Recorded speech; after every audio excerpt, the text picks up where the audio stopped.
Mr. Gregg Kofi Brand. Greg, how you doing, man? I'm good, man. Yeah. So, do you want to tell us a bit about some of the stuff that you've done in the past and everything? Well, I've been living in London for quite a long time, and I've had the pleasure of working with people like Peter Green and Fleetwood Mac and Joe Cocker, Eric Burdon.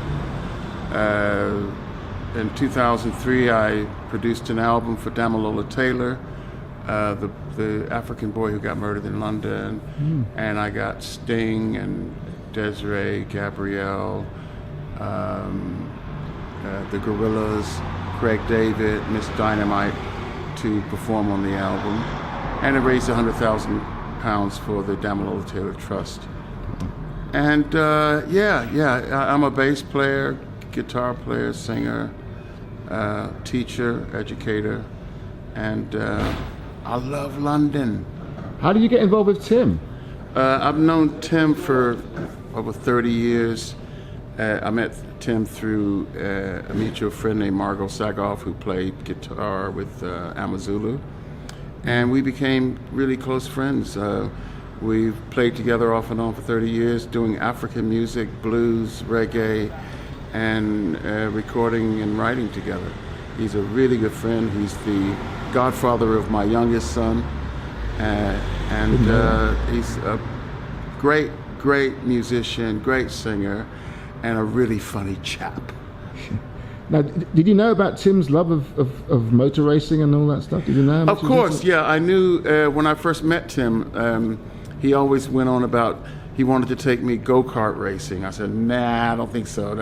It's a bit too low to the ground for me. I'm more of a stock race car driver myself, and so I know of his love for driving, racing, and his pictures that he took when he was a kid, and I'm so happy that this book has come out. It's about time. He's very passionate about racing and his pictures. He's even done pictures for me. He's an amazing photographer. So, I mean, I don't like him very much because he's very talented guitarist, photographer, raconteur, race driver. He scares the daylights out of me sometimes when he's driving me to a gig. He thinks he's on doing Formula One. Me too. One more thing, just quickly.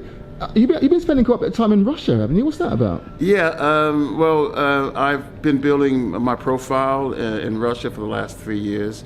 Last year I was in Russia 6 times. This year I will probably be going to Russia about 5 times. I've got a regular kind of work there. I tour there several times a year, and I also work as a celebrity judge for music festivals in St. Petersburg and in Krasnodar. Wow. Just briefly, what is the Russian live scene like and everything? Oh man, the blues scene in St. Petersburg reminds me of what the blues scene was like in London back in the 60s and early 70s. It's absolutely cracking. It's amazing. And they have amazing musicians in Russia. Every small town to cities, even villages, they all have music conservatories. And the level of musicianship when it comes to classical music and jazz is outstanding. So I have bands all over Russia. I've probably seen more of Russia than most Russians.